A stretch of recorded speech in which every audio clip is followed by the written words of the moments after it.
Olá pessoal, sou o professor Rogério Córdova.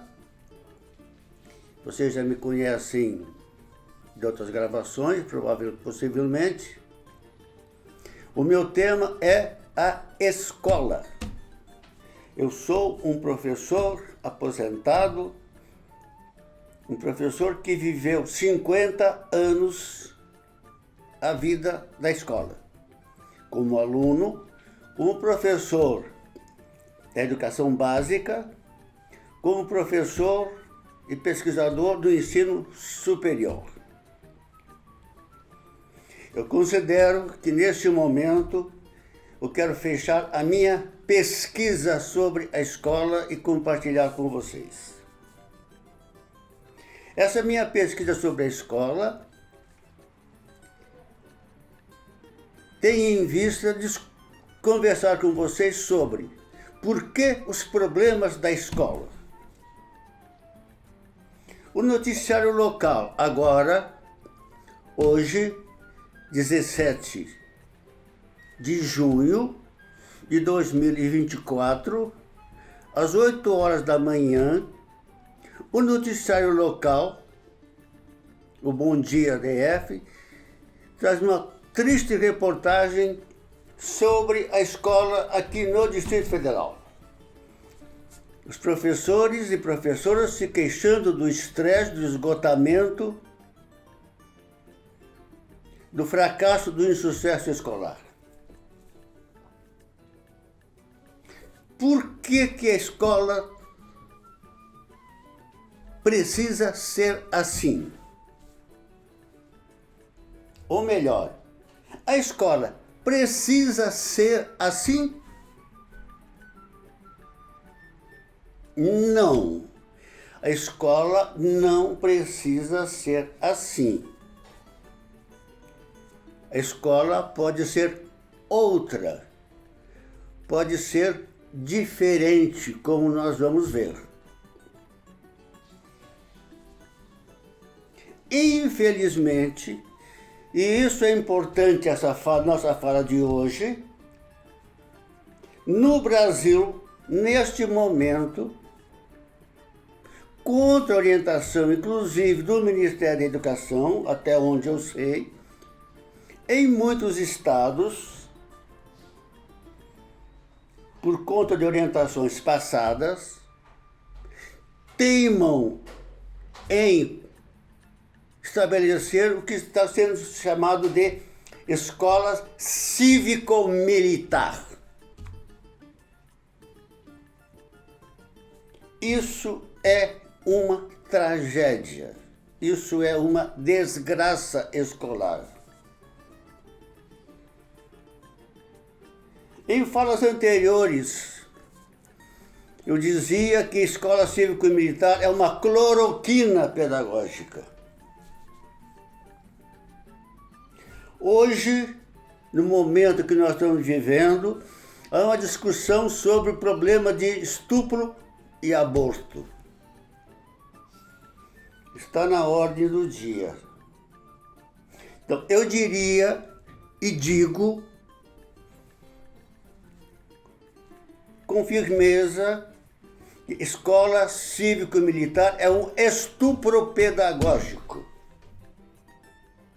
Não é esse o caminho para resolver os problemas da escola. Não é esse o caminho.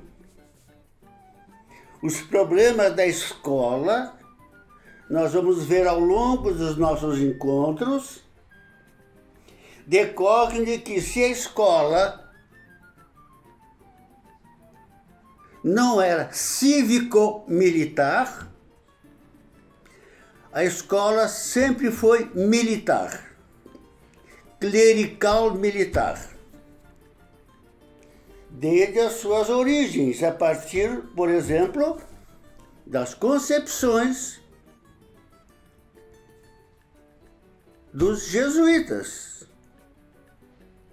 da famosa Ratio Studiorum, programa e regimento das escolas dos colégios dos jesuítas. Lembremos que Inácio de Loyola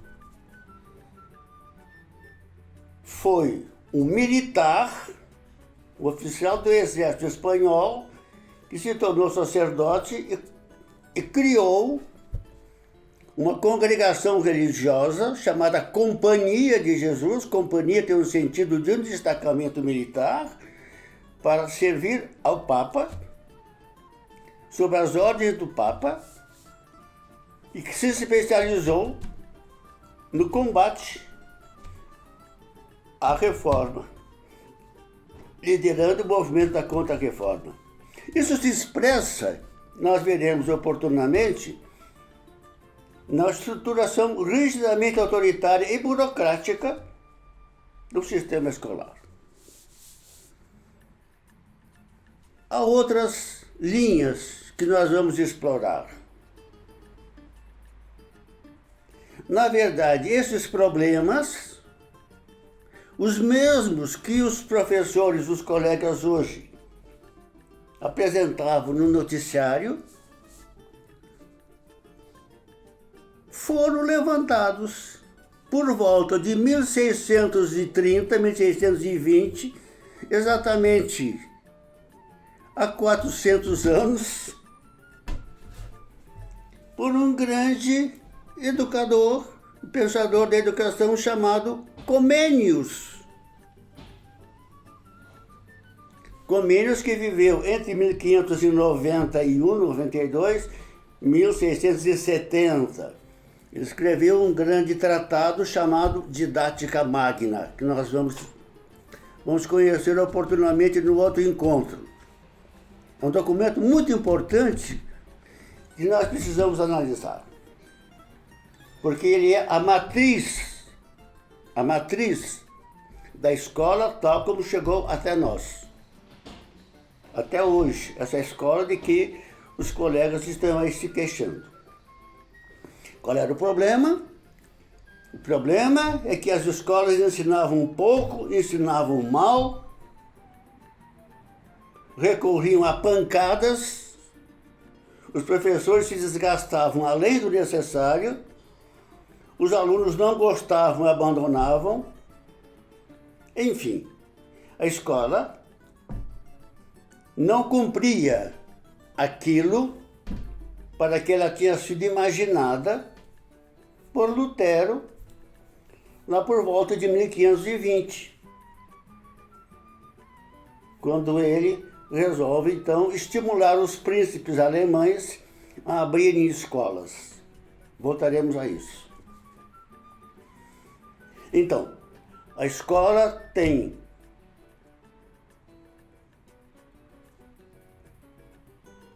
cinco séculos. E 5 séculos de problemas e conflitos. Não só problemas e conflitos, mas problemas e conflitos. No caso brasileiro, eu gosto sempre de lembrar o romance O Ateneu, né? O Ateneu. É muito interessante pesquisar o que inspirou o autor de O Ateneu, o Raul Pompeia. De onde ele tirou a ideia daquele colégio, daquela escola e daquele incêndio final? Bom,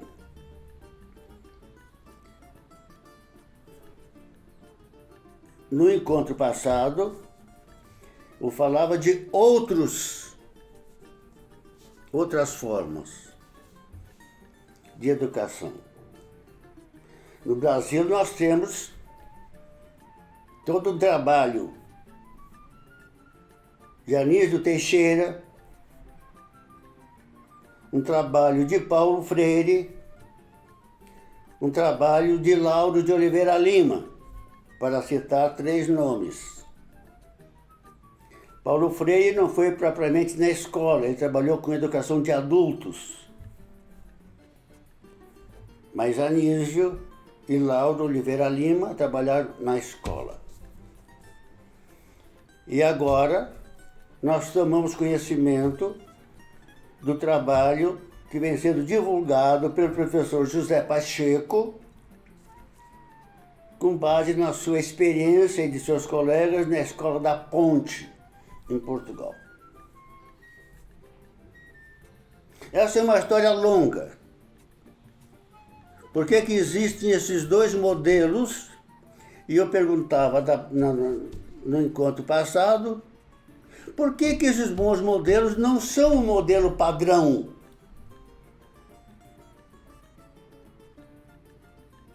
Bom, antes de entrar em discussões teóricas e aprofundar essa visão histórica, que é muito importante, eu quero apresentar para vocês hoje, vocês vão me permitir que eu leia em parte, um documento que eu encontrei na internet.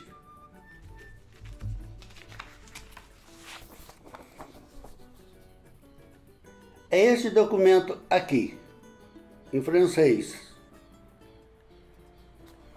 Clístenes, um colégio do sucesso e do prazer. Clístenes é um nome muito sugestivo, porque ele foi um dos responsáveis pelo processo de democratização na Grécia Antiga. Colégio, na França, corresponde ao que no Brasil, até final dos anos 60, a gente já conhecia como ginasial, o ginásio. Hoje corresponde ao nosso Fundamental 2. Os anos finais do ensino fundamental. 6º, 7º, 8º e 9º anos. Bom, a história de Clístenes é muito interessante. Dois professores inconformados com os colegas que estavam ali se queixando ainda há pouco, com as condições da escola, se dispuseram a pensar uma outra escola. E aí estabeleceram os contatos com as autoridades e finalmente conseguiram autorização para desenvolverem uma experiência pedagógica diferente. Eles conseguiram, então, um colégio, um estabelecimento, ligado a um outro colégio da rede, mas, enfim, dotado de uma certa autonomia para criarem. Eles procuraram respeitar no processo tudo aquilo que o sistema demandava. Eles não mudaram os programas. Eles se submeteram a todos os procedimentos de acompanhamento e avaliação. Mas eles procuraram reorganizar aquela escola com base em 3 dimensões.